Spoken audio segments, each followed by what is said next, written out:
Hello and welcome to SPMIS Academy. Today we will analyze important newspaper articles of 28th May 2021. Please note you can download the PDF version of today's newspaper analysis by clicking the link given in the comment section. You can also download April 2021 magazine from our website spmisacademy.com. You can also join our WhatsApp group through the link given in the description section for more study materials. This is the list of the topics that we will be covering from today's newspaper.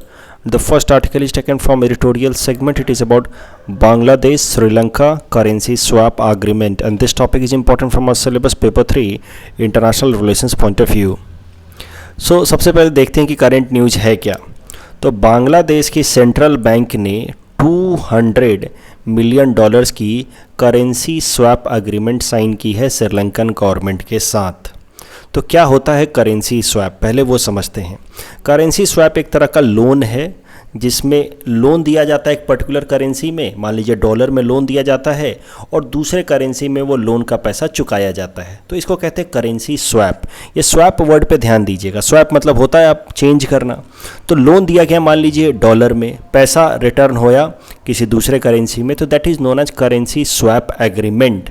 और इसी तरीके का currency swap agreement Bangladesh की central bank ने Sri Lankan government के साथ sign किया है। देखिए होगा कैसी, इमेज की मदद से समझिए।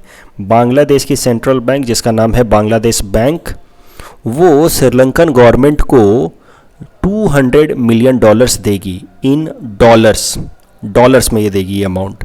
और श्रीलंकन सरकार after a certain period of time, जो इस एग्रीमेंट में डिसाइड किया जाएगा, अब वो टाइम अभी कितना है ये बताया नहीं गया इन दोनों एंटिटीज़ द्वारा, लेकिन एक सर्टेन पीरियड के बाद ये जो डॉलर का लोन लिया था इन्होंने, उसको श्रीलंकन रुपए वाले करेंसी में they will return it in their own currency. और कितना अमाउंट लौटाएंगे? $200 मिलियन तो लौटाएंगे ही लौटाएंगे, प्लस सब इंटरेस्ट भी वापस करेंगे। So that is the entire currency swap agreement. So इस ट्रांजैक्शन को करेंसी स्वैप क्यों कहते हैं अब आपको समझ आ गया होगा, क्योंकि इस ट्रांजैक्शन में द करेंसी इज चेंज्ड और स्वैप्ड। लोन आया था डॉलर में और चुकाया किस में जा रहा है? श्रीलंकन रुपी में।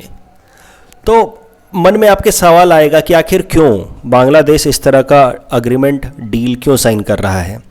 लोन दे रहा है डॉलर में और श्रीलंकन करेंसी में पैसा वापस ले रहा है, इससे बांग्लादेश को क्या फ़ायदा होगा? देखिए, Sri Lankan currency of course hard currency नहीं है, तो पूरे दुनिया भर के ट्रेड में तो वो काम नहीं आएगा, लेकिन श्रीलंका के साथ ट्रेड करने में तो श्रीलंकन करेंसी काम आ ही जाएगा, पहली बात तो। दूसरी बात, एक कंट्री दूसरे कंट्री के साथ करेंसी स्वैप एग्रीमेंट साइन करती है ताकि दूसरे कंट्री को थोड़ा इकोनॉमिकली मदद कर दे, और इस इकोनॉमिक हेल्प के बदले जो दूसरी कंट्री है जिसने इकोनॉमिक हेल्प की है उसका इंटरनेशनल स्टेचर इम्प्रूव होता है, और उसका समझिए तो एक तरह का सॉफ्ट पावर दूसरी कंट्री पे इंक्रीज होता है। जैसे इस पर्टिकुलर केस में बांग्लादेश का सॉफ्ट पावर श्रीलंका के ऊपर इंक्रीज होगा after this currency swap agreement. तो है ये इकोनॉमिक एग्रीमेंट, लेकिन इसका स्ट्रैटेजिक सिग्निफिकेंस है। अब बांग्लादेश का थोड़ा सा इन्फ्लुएंस श्रीलंका के ऊपर बढ़ जाएगा after this currency swap agreement. तो जरा समझते हैं कि आखिर श्रीलंका को करेंसी स्वैप एग्रीमेंट की ज़रूरत क्यों पड़ी। तो देखिए, श्रीलंकन सरकार को फॉरेन करेंसी की सख्त ज़रूरत है। उनको इस साल लगभग $4.05 बिलियन का लोन चुकाना है। एक्सटर्नल डेट जो बाहरी सरकारों से या बाहरी इंटरनेशनल मार्केट से उन्होंने लोन लिया है, वो $4.05 बिलियन उनको इस साल चुकाना है। और उनके पास जो फॉरेक्स रिजर्व बची है वो बस $4 बिलियन की ही बची है। तो मतलब श्रीलंकन सरकार जो है it is on the verge of balance of payment crisis. कल भी किसी ने पूछा कि sir balance of payment crisis क्या होता है, बता दीजिए। तो इसको बिल्कुल सरल तरीके से मैं बता रहा हूँ कि अगर किसी भी सरकार के पास विदेशी मुद्रा नहीं बची है, मतलब फॉरेक्स रिजर्व नहीं बची है कि वो अपने इंपोर्ट के बिल को चुका पाए, मतलब जो विदेश से सामान खरीद रहे हैं उसके बदले में पैसा चुका पाएँ, तो इसको हम लोग कहते हैं balance of payment crisis. India के अंदर इस तरह की बैलेंस ऑफ पेमेंट क्राइसिस आई थी 1991 में, जब हमारे पास बस 4 दिनों का फॉरेक्स रिजर्व बचा था to meet our import bill. उसके बाद हमारे देश में हम कुछ भी बाहर से खरीद नहीं पाते, तो तेल वगैरह जो क्रूड ऑयल हम खरीदते हैं वो सब भी नहीं आता, तो सारा कुछ रुक जाता, ट्रांसपोर्टेशन वगैरह रुक जाता है। After that in 1991 we went to IMF for bail out, और IMF ने फिर हमें बेल आउट किया, मतलब पैसा दिया, और उसके बदले में फिर IMF ने कहा कि हमें LPG रिफॉर्म्स लाने होंगे, और इसी कारण से 1991 में LPG रिफॉर्म्स आए थे।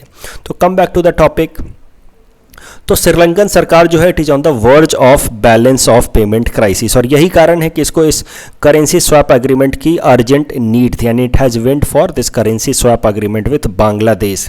तो जरा समझते हैं कि एशिया में जो हमारे नेबर्स हैं उनमें कौन कौन से देश के पास कितना फॉरेक्स रिजर्व है। तो श्रीलंका का तो हमने देख लिया, फॉरेक्स रिजर्व बहुत कम है, $4 बिलियन के आसपास ही है। और इसमें सबसे बड़ा इम्पैक्ट हुआ है श्रीलंका को टूरिज्म इंडस्ट्री के कारण, क्योंकि कोविड पैंडेमिक के बाद टूरिज्म इंडस्ट्री तो बहुत डाउन हो गई है और श्रीलंका के लिए एक मेजर सोर्स हुआ करता था टूरिज्म से अर्निंग, और इस कारण से श्रीलंका की फॉरेक्स रिजर्व कम हो गई है। उसके अलावा अगर इंडिया के फॉरेक्स रिजर्व की बात की जाए तो that is somewhere close to $590 billion, तो बहुत ज़्यादा है। श्रीलंका के मुकाबले इंडिया का फॉरेक्स रिजर्व लगभग 150 गुना ज़्यादा है।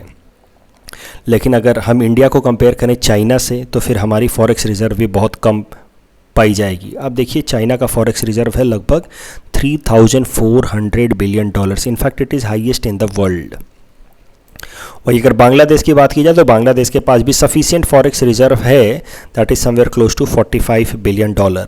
और पाकिस्तान का भी देख लेते हैं, पाकिस्तान के पास अभी क्या टाइम में लगभग $20 बिलियन का फॉरेक्स रिजर्व है। तो मुद्दा ये है कि श्रीलंका की फॉरेक्स रिजर्व बहुत कम हो गई है और इसको अब ज़रूरत है एक तरह की बेल आउट की, और इस कारण से इसने बांग्लादेश सरकार के साथ ये करेंसी स्वैप एग्रीमेंट साइन किया है, जिसमें इसको $200 मिलियन मिलेंगे फ्रॉम बांग्लादेश। तो डॉलर्स में पैसा मिलेगा और श्रीलंकन रुपी में ये पैसा चुकाया जाएगा। यहाँ पे सबसे बड़ा सवाल हमारे दिमाग में उठता है कि श्रीलंकन सरकार चाइना या इंडिया जैसे देशों के पास क्यों नहीं गई। हमारे पास इतना बड़ा फॉरेक्स रिजर्व का कैश है, चाइना के पास उससे भी ज़्यादा है, तो why did they not go to India और चाइना। तो समझते हैं why they did not approach China. तो चाइना से वो ऑलरेडी बहुत ज़्यादा लोन ले चुके हैं। इनफैक्ट पिछले महीने ही अप्रैल महीने में ही वो चाइना से $1.5 बिलियन का करेंसी स्वैप एग्रीमेंट साइन कर चुके हैं। ओवरऑल श्रीलंका के ऊपर $5 बिलियन का लोन है दैट इट हैज़ टू पे बैक टू चाइना। उसके अलावा चाइना से बहुत ज़्यादा लोन लेने के कारण ही श्रीलंका का हम्बन तोता पोर्ट भी चला गया फॉर 99 ईयर्स। ये तो आप देख ही चुके हैं, न्यूज़पेपर एनालिसिस में मैंने बताया था। तो मुद्दा यह है कि चाइना से बहुत ज़्यादा लोन ऑलरेडी ले चुका है श्रीलंका। अगर इंडिया की बात की जाए तो इंडिया को श्रीलंका ने रिक्वेस्ट किया था हाल फिलहाल में कि हमें $1 बिलियन का क्रेडिट स्वैप या करेंसी स्वैप एग्रीमेंट हमारे साथ साइन कर लीजिए, लेकिन इंडिया ने इस डिसीजन को, इस रिक्वेस्ट को टाल दिया। तो ज़रा समझते हैं क्यों इंडिया ने श्रीलंका की इस रिक्वेस्ट को टाल दिया। हमारे लिए कोई बहुत बड़ी बात नहीं थी $1 बिलियन चुकाना। $1 बिलियन देते, बाद में हमें पैसा मिल जाता वापस। तो it was not a great deal for us, but still we put off this decision. क्यों, ज़रा समझते हैं। तो India is upset with Sri Lanka because of Colombo port project cancellation. तो क्या है ये Colombo port project cancellation issue, वो समझते हैं। कोलंबो पोर्ट, देखिए श्रीलंका के ईस्टर्न कोस्ट पे एक पोर्ट है कोलंबो पोर्ट। कोलंबो पोर्ट का ईस्ट कंटेनर टर्मिनल इंडिया को दिया गया था डेवलप करने के लिए। इनफैक्ट इंडिया, जापान और श्रीलंकन सरकारों ने मिल करके एक एग्रीमेंट साइन किया था 2019 में। इस एग्रीमेंट के हिसाब से कोलंबो पोर्ट, इसके अंदर भी तो कई सारे टर्मिनल्स होंगे, तो एक टर्मिनल जिसका नाम है ईस्ट कंटेनर टर्मिनल, इसको डेवलप करने के लिए इंडिया और जापान को कलेक्टिव तरीके से ये प्रोजेक्ट दिया गया था और इंडिया की तरफ से अदानी ग्रुप इस प्रोजेक्ट को डेवलप कर रही थी। लेकिन बाद में श्रीलंकन सरकार ने इसी साल 2021 में फरवरी और मार्च के आसपास में श्रीलंकन सरकार ने इस Colombo east container terminal development project को कैंसिल कर दिया, मतलब इंडिया और जापान से वापस ले लिया। और कारण इसके पीछे बताया जा रहा था कि यहाँ के जो ट्रेड यूनियन के लीडर्स थे और जो वर्कर ग्रुप था वो बहुत ज़्यादा प्रोटेस्ट कर रहा था कि हम विदेशी कंपनियों के हाथ में ये कंटेनर टर्मिनल नहीं जाने देंगे। और बहुत प्रोटेस्ट के कारण, मतलब यहाँ के जो श्रीलंका के यहाँ के लेबर यूनियन थे, उन्होंने फिर ये एग्रीमेंट को फोर्स किया श्रीलंकन सरकार को कि एग्रीमेंट को कैंसिल करें, because they did not want this project to go into the hands of some foreign company. In this particular case foreign company is Adani group of India. और ये प्रोजेक्ट हमारे हाथ से निकल गया और ये प्रोजेक्ट हमारे लिए बहुत ज़रूरी था तो वैसे इकोनॉमिक प्रोजेक्ट, लेकिन इसका स्ट्रैटेजिक सिग्निफिकेंस भी था, क्योंकि आपको पता है कि चाइना ने ऑलरेडी हम्बन तोता पोर्ट ले लिया है श्रीलंका से।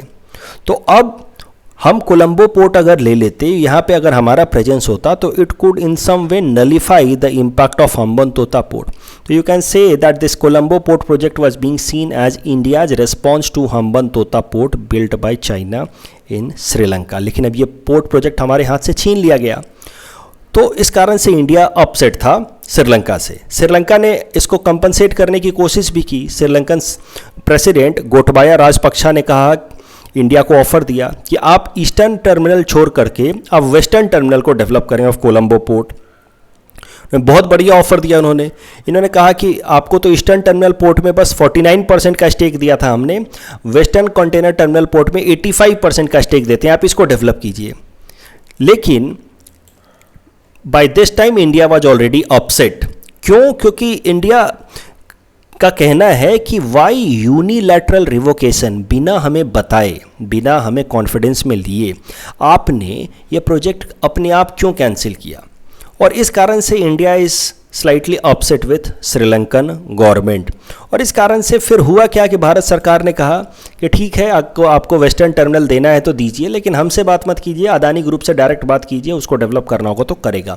मतलब India has not shown its interest, Indian government in itself has not shown any interest in the western terminal port development project of Sri Lanka. इस बार उन्होंने कहा कि आप सीधा सीधा अदानी ग्रुप से बात कीजिए, इंडिया के अदानी ग्रुप से, मतलब ये प्राइवेट अग्रीमेंट होगा, इसमें इंडियन सरकार इन्वॉल्व नहीं होगी. तो ये एक इशू हो गया हाल फिलहाल में, जिस कारण से इंडिया और श्रीलंका के बीच में थोड़े डिफरेंसेस हो गए. और फिर जब इंडिया के पास वो लोग आए $1 बिलियन के स्वैप अग्रीमेंट के लिए, हमने उस पर कुछ रिप्लाई ही नहीं किया.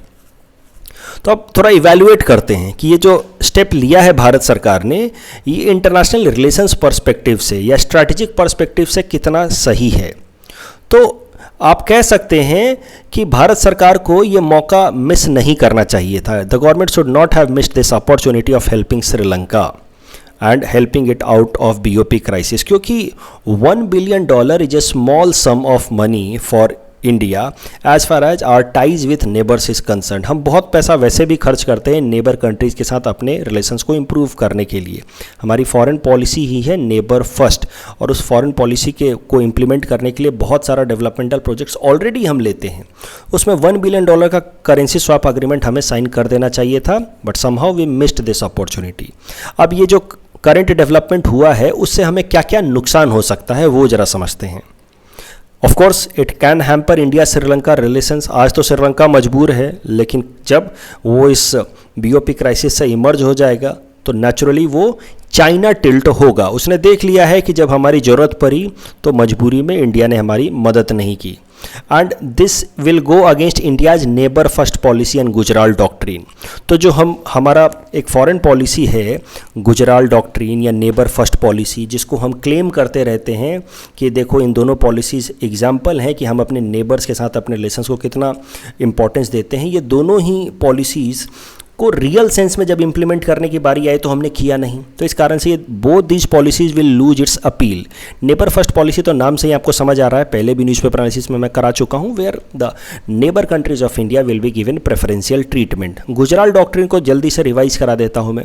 गुजराल डॉक्ट्रिन को लेकर के आए थे हमारे former prime minister IK Gujral साहब, लेकिन उन्होंने ये पॉलिसी, इंटरनेशनल रिलेशंस की ये पॉलिसी तब लाई थी जब वो प्राइम मिनिस्टर नहीं थे, जब वो एक्सटर्नल अफेयर्स मिनिस्टर थे. एक्सटर्नल अफेयर्स मिनिस्टर थे वो 1996-97 में, बाद में वो प्राइम मिनिस्टर भी बने. जब वो एक्सटर्नल अफेयर्स मिनिस्टर थे under prime ministership of HD Deve Gowda, उस टाइम ये गुजराल डॉक्ट्रिन लेकर के आए थे, जिसका पर्पस ही था नेबर्स के साथ हमारे टाइज को इम्प्रूव करना, हमारे जो पड़ोसी देश हैं उनके साथ हमारे संबंध को इम्प्रूव करना.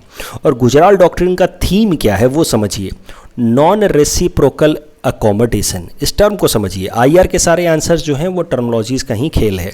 तो गुजराल डॉक्ट्रिन का मेन फोकस था non reciprocal accommodation. Non reciprocal मतलब हम अपनी तरफ से कुछ रियायत देंगे, कुछ कंसेशन देंगे, कुछ अच्छा काम करेंगे अपने पड़ोसी के लिए, लेकिन उसके बदले में कुछ एक्सपेक्ट नहीं करेंगे. इसी को कहते हैं नॉन रेसिप्रोकल. रेसिप्रोकल क्या होता है कि मैंने कुछ दिया तो उसके बदले में मैं आपसे कुछ लूँगा.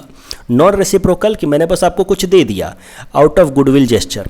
तो ये non reciprocal accommodation was the focus area और approach under Gujral doctrine in order to improve India's ties with neighbour. क्योंकि हमारे नेबर्स के साथ संबंध खराब हो गए थे, खासकर 1971 बांग्लादेश लिबरेशन वॉर के बाद. जो हमारे पड़ोसी मुल्क हैं वो हमसे तो बहुत छोटे हैं ना, उनको डर हो गया कि अरे इंडिया तो हमारे एक पाकिस्तान के अंदर घुस के पाकिस्तान के 2 टुकड़े कर दिए। श्रीलंका में जब हमने इंडियन पीस कीपिंग फोर्स भेजा 1987 में, तभी जो हमारे पड़ोसी मुल्क हैं उनको थोड़ा डर लगा कि इंडिया जो है वो बाकी पड़ोसी मुल्कों को छोटा समझता है और उनके अंदरूनी मामलों में इंटरफेयर करता है। तो ये जो इमेज हमारी ख़राब हुई थी उसको वापस से रिवाइव करने के लिए गुजराल डॉक्ट्रिन लाया गया था।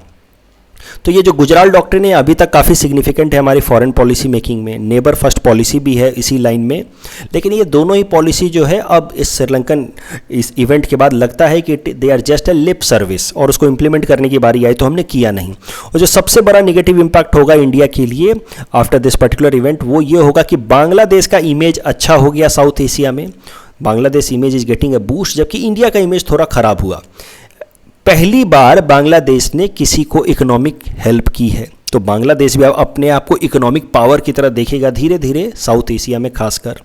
और पहली बार श्रीलंका ने साउथ एशिया के अंदर किसी दूसरे कंट्री से मदद ली है एक्सेप्ट इंडिया।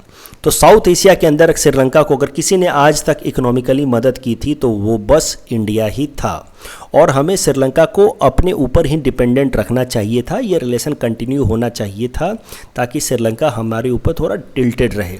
लेकिन अब बांग्लादेश ने मदद करके ये जो इंडिया का डोमिनेंस था, इकोनॉमिक डोमिनेंस इन साउथ एशिया, उसको कहीं ना कहीं थोड़ा सा कम कर दिया है। अगर इंडिया के डॉलर स्वैप लाइन एग्रीमेंट की बात की जाए तो हमने भी कई सारे देशों के साथ स्वैप एग्रीमेंट साइन कर रखे हैं, करेंसी स्वैप एग्रीमेंट। तो सबसे करेंटली हमने एक करेंसी स्वैप एग्रीमेंट साइन किया था जापान के साथ ऑफ $75 बिलियन। तो उसमें जापान ने हमें जापानीज़ येन में, जो कि अपने आप में एक हार्ड करेंसी है, या डॉलर के अंदर $75 बिलियन देने का वादा किया, और उसके बदले में हम इंडियन रुपी में वो पैसा चुका सकते थे। उसके अलावा इंडिया ने खुद सार्क कंट्रीज़ के लिए, साउथ एशियन कंट्रीज़ के लिए एक $2 बिलियन का स्वैप एग्रीमेंट साइन किया हुआ है। मतलब इंडिया ने खुद एक फ़ंड डेवलप किया है $2 बिलियन का, जिसके अंतर्गत कोई भी अगर साउथ एशियन कंट्री को पैसों की ज़रूरत हो गई, BOP क्राइसिस हो गई, तो वो सार्क फंड से वो पैसा ले सकता है। लेकिन इस पर्टिकुलर केस में इंडिया ने श्रीलंका को इस सार्क फंड से भी पैसे निकालना नहीं दिया। इस टॉपिक के बेसिस पे हमने आपको एक प्रैक्टिस क्वेश्चन दे रखा है। You can attempt this question and you can submit the answer in the comment section. The next article is taken from international segment. It is about Tibet government in exile, and this topic is important from our syllabus paper 3 international relations point of view. तो इस article का background समझते हैं। देखिए, तिब्बत, आपको पता है तिब्बत एक यहाँ पे प्रोविंस है that is buffer region between India and mainland China. तो तिब्बत एक ऑटोनोमस प्रोविंस था, इंडिपेंडेंट प्रोविंस था 1950 तक, और इनके लीडर हुआ करते हैं दलाई लामा। दलाई लामा कोई नाम नहीं है, एक पोस्ट है। जो तिब्बत के जो ज़्यादातर यहाँ पे जो रहने वाले लोग हैं वो बुद्धिस्ट लोग हैं, और बुद्धिस्ट लोगों के रिलीजियस लीडर और पॉलिटिकल लीडर एक ही हैं, जिनको वो लोग हिज होलीनेस दलाई लामा कहते हैं। ये हाईएस्ट टॉप मोस्ट लीडर हैं।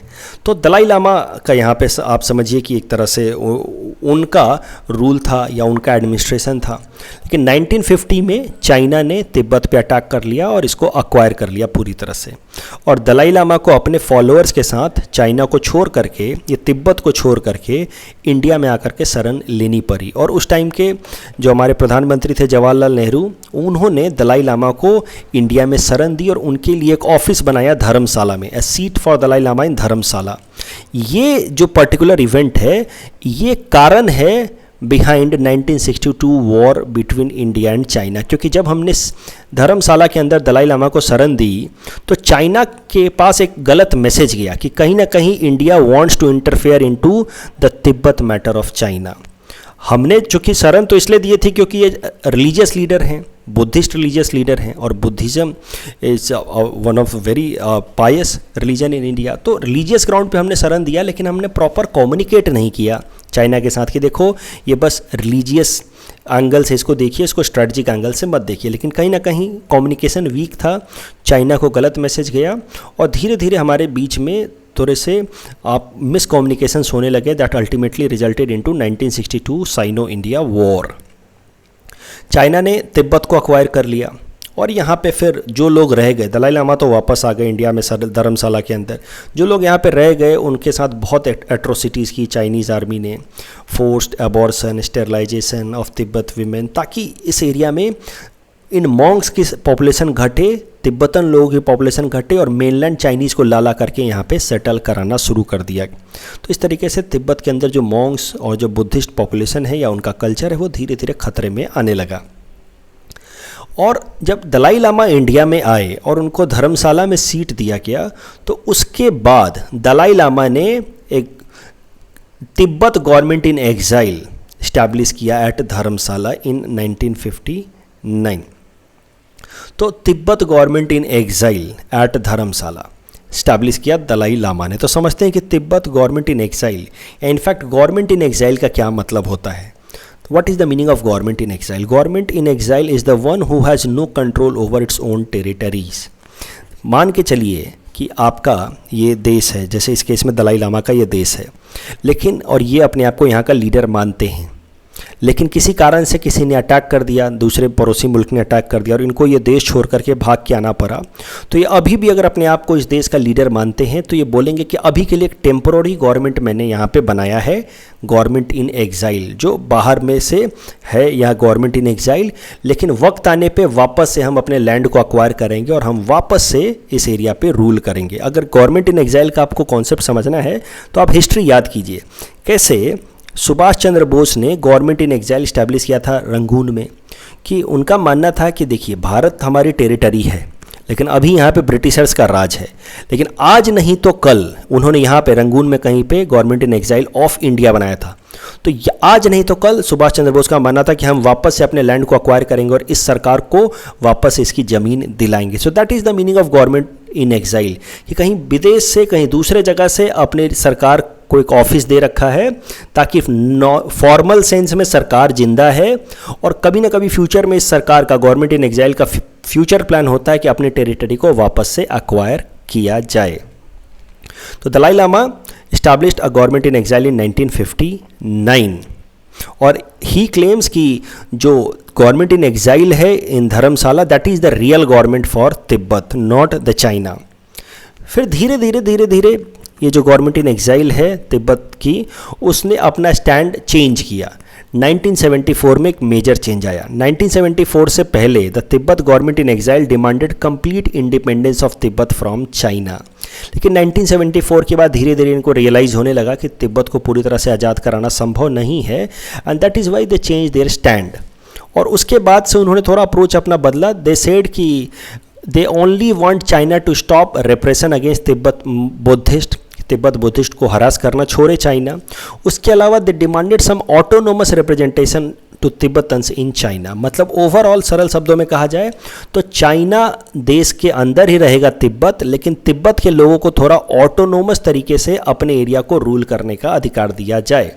तो थोड़े से प्रोविंशियल पावर या फेडरल पावर की डिमांड की आफ्टर 1974। तो बहुत ज़्यादा अपने स्टैंड को डाइल्यूट कर लिया आफ्टर 1974, और इसी को कहते हैं मिडिल वे अप्रोच।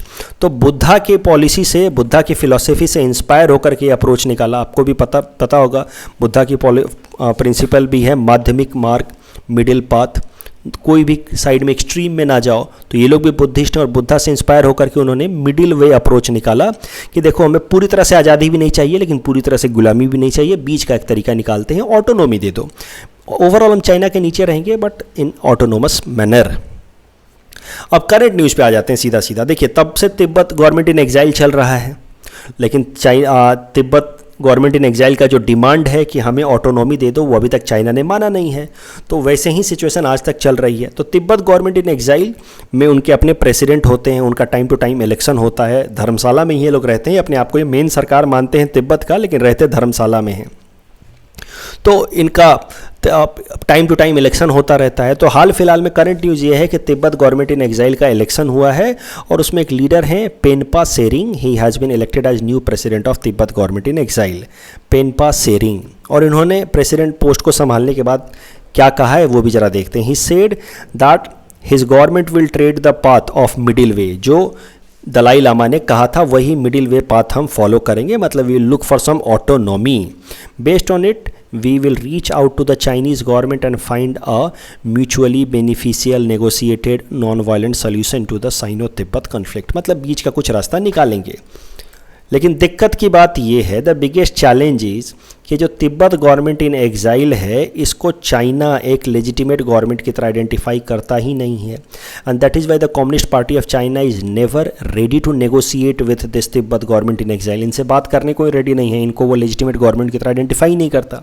तो इस कारण से ये जो प्लान है इनका कि हम चाइना के साथ नेगोशिएट करेंगे और एक बीच का रास्ता निकालेंगे, that appears to be difficult.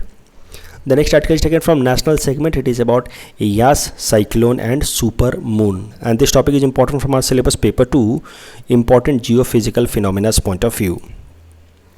तो न्यूज़ क्या है वो ज़रा समझते हैं। इंडियन मेट्रोलॉजिकल डिपार्टमेंट ने कहा है कि साइक्लोन यास के कारण जो रेनफॉल हुआ, जो आसपास के इलाकों में तबाही हुई, वो और भी ज़्यादा बढ़ गया, क्योंकि जिस टाइम में साइक्लोन यास ने लैंडफॉल किया, मतलब लैंड को हिट किया, उसी टाइम में सुपर मून भी बना हुआ था। कल हमने सुपर मून का कॉन्सेप्ट देखा। तो एक तरफ साइक्लोन यास इंडियन कोस्ट को हिट कर रहा है, उस कारण से बारिश तो हो ही रही थी, और ऊपर से सुपर मून बना हुआ था, जिस कारण से ये बारिश और भी ज़्यादा इंटेंसीफाई हो गई। तो क्या ऐसा रिलेशन है सुपर मून का और साइक्लोन यास का, जिस कारण से सुपर मून के कारण साइक्लोन यास और भी ज़्यादा इंटेंस हो गया, उसको जरा समझते हैं। तो सबसे पहले इस आर्टिकल को समझने के लिए हमें समझना होगा द कॉन्सेप्ट ऑफ टाइड्स। तो टाइड्स आई होप आप समझते हैं कि टाइड्स में होता क्या है कि मून के ग्रेविटेशनल फोर्स के कारण जो पानी ओशन का जस्ट, या रिवर में भी टाइड्स आते हैं, जस्ट मून के नीचे होगा, एग्जैक्टली नीचे होगा, वो पानी मून के ग्रेविटेशनल फोर्स के कारण थोड़ा सा लिफ्ट हो जाएगा, ऐसा बढ़ जाएगा, उठ जाएगा, है कि नहीं। और जब पानी इस साइड में उठ जाएगा तो इसको कहेंगे हाई टाइड, और जब पानी इस साइड में उठेगा ना तो इसके एग्जैक्टली अपोजिट साइड में भी पानी में बल जाएगा, उठेगा, और वहाँ पे भी बनेगा हाई टाइड। अब ऐसा क्यों? क्योंकि देखिए पानी लिक्विड है जो अपने इंटरनल प्रेशर को बैलेंस कर सकता है।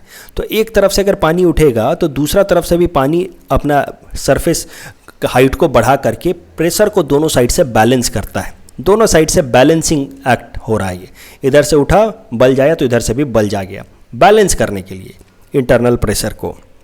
तो इस चक्कर में होगा क्या कि मून का जो एग्जैक्टली नीचे वाला पार्ट है वहाँ पे हाई टाइड आया, और उसके एग्जैक्टली अपोजिट वाले पार्ट पे अर्थ के वहाँ पे भी हाई टाइड आया, और इससे जो 90 डिग्री वाला रीजन है वहाँ पे लो टाइड आ जाएगा, क्योंकि यहाँ पे अगर पानी उठा है, पीछे में भी पानी उठा है, हाई टाइड है, तो ओवरऑल तो ओशन का पानी का वॉल्यूम तो एक ही है ना।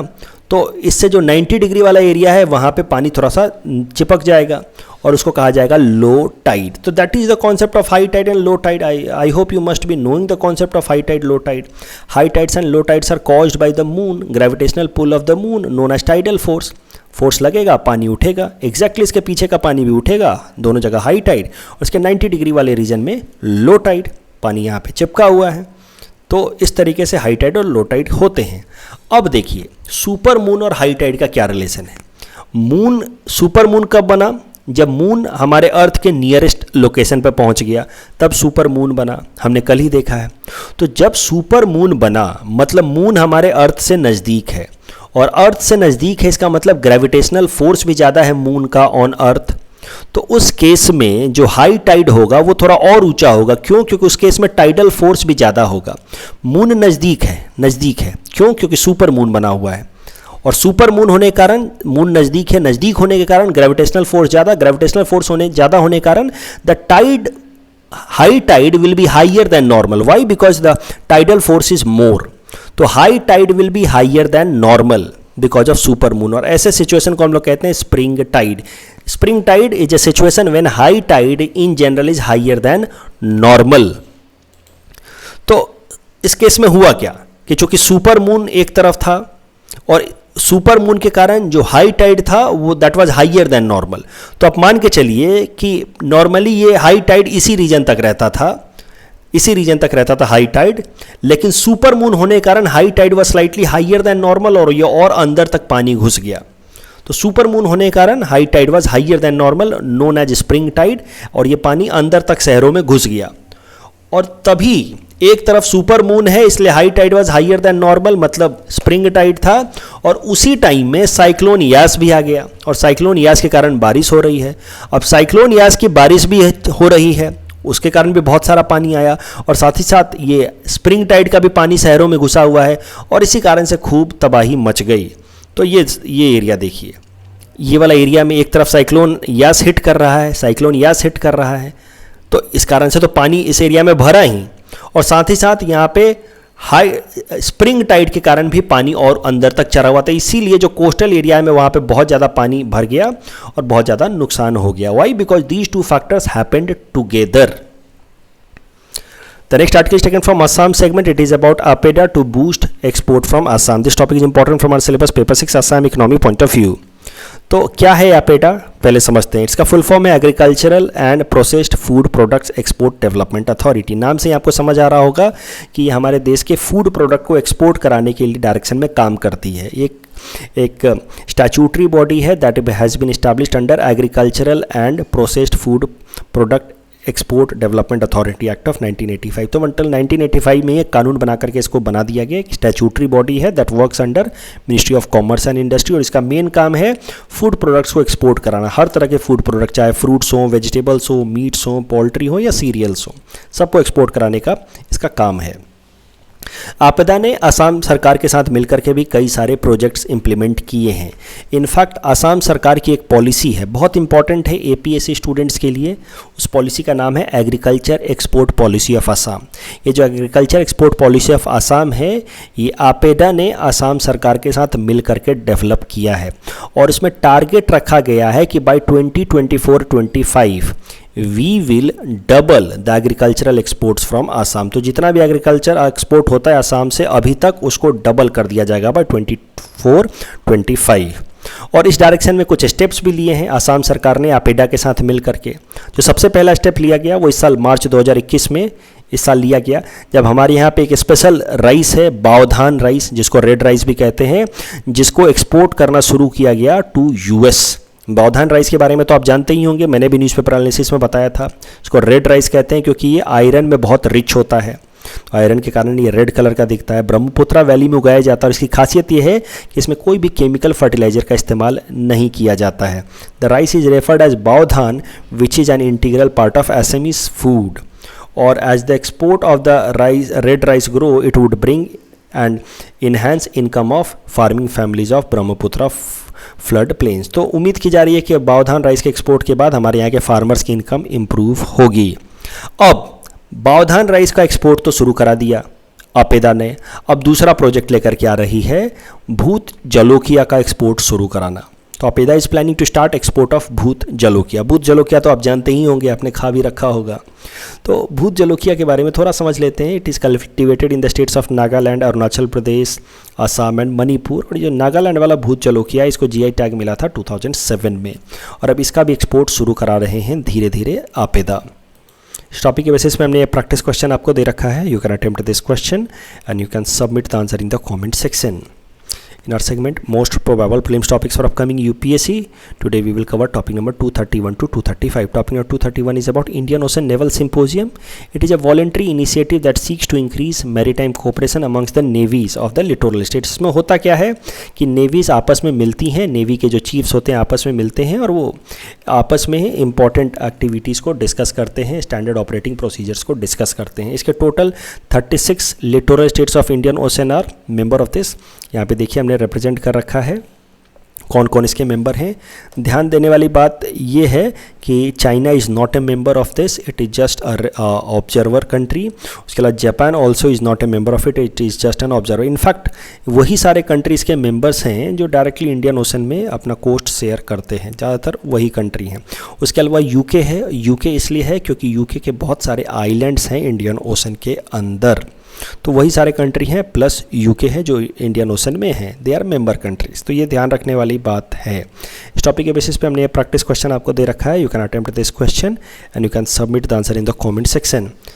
Topic number 232 is about Caspian sea breakthrough treaty. तो कैस्पियन सी को पहले देख लेते हैं, इसकी मैपिंग कर लेते हैं। इसके अराउंड 5 कंट्रीज हैं, ध्यान से देखिएगा, ये बहुत ज़रूरी है इस साल because of Azerbaijan Armenia conflict, Nagorno Karabakh reason वाला कन्फ्लिक्ट, इसलिए कैस्पियन सी का मैपिंग तो वैसे भी ज़रूरी। तो इसके अराउंड 5 कंट्री हैं, ईरान, तुर्कमेनिस्तान, कजाकिस्तान, रसिया, अजरबैजान। और ये एरिया जो है वो ऑयल और नेचुरल गैस में बहुत रिच है, और ऑयल नेचुरल गैस को एक्सट्रैक्ट करने के लिए इन 5 कंट्रीज ने मिल करके आपस में एक ट्रीटी साइन किया जिसका नाम है Caspian sea breakthrough treaty. Please attend this question based on topic number 232. Topic number 233 is about Indian Ocean Conference. It is an annual effort that brings together heads of the states or government ministers, leaders from different field to have interaction. It has been initiated by India Foundation and its partners from countries like Singapore, Sri Lanka, Bangladesh. तो India foundation एक organisation है जिसने Indian ocean conference start कराया। एक तरह का conference होता है हर साल जिसमें अलग अलग देश के लीडर्स आकर के इंटरैक्ट करते हैं। Please attempt this question based on topic number 233. Topic number 234 is about broadcast audience research council. ये भी इस साल जरूरी है क्योंकि आपको पता है कि टीआरपी को लेकर के कुछ स्कैम हुआ था, तो टीआरपी को के साथ रिगिंग करने का स्कैम हुआ था, इस कारण से ये न्यूज़ में था इस साल। तो यही एजेंसी है जो टीआरपी पब्लिश करती है, तो इस कारण से ये न्यूज़ में था। तो इससे रिलेटेड सवाल आ सकता है, समझते हैं। It is an industry body jointly owned by advertiser, ad agencies, broadcasting company represented by Indian Society of Advertisers, Indian Broadcasting Foundation and Advertising Agency Association of India। तो अलग अलग ऑर्गेनाइजेशन ने मिल करके एजेंसी बना रखा है। It was created in 2010 and according to Information and Broadcasting Ministry it notified a policy guideline in 2014 under which this organization was given responsibility to carry out TRP ratings in India, television ratings in India. Very important this year. Please attempt this question based on topic number 234. Topic number 235 is about photochemical smog. So photochemical smog is produced when sunlight reacts with oxides of nitrogen and at least one volatile organic compound in the atmosphere. It is harmful for lungs. Photochemical smog में होता है ozone, sulphur dioxide, nitrogen dioxide and carbon monoxide. Please attempt this question based on topic number 235. This is the answer of question number 226 to 230 that we had given in yesterday's newspaper analysis. Today's question can be attempted by students and you can submit the answer in the comment section. We'll be sharing answer of these questions in tomorrow's newspaper analysis. कल जो हमने practice question दिया था उसका answer देख लेते हैं। Section 79 of IT act is related to indemnity to social media platforms in case of buyer seller transaction. So the correct answer is option D. Evaluate the following statements. All full moons are not total lunar eclipse, but all total lunar eclipse are full moons. Absolutely correct. And the plane created by the revolution of Earth and moon are different. Both statements are correct, and statement 2 is correct explanation of statement 1. So the correct answer is option D. Lumbini is the place of birth. So 1C. Bodh Gaya. Bodh Gaya he attained nirvana. So 2A. Kushinagar. It was Parinirvana, death of Buddha, and Sarnath, first sermon. So the correct answer will be option B. That's all from our side for today. Thanks for watching.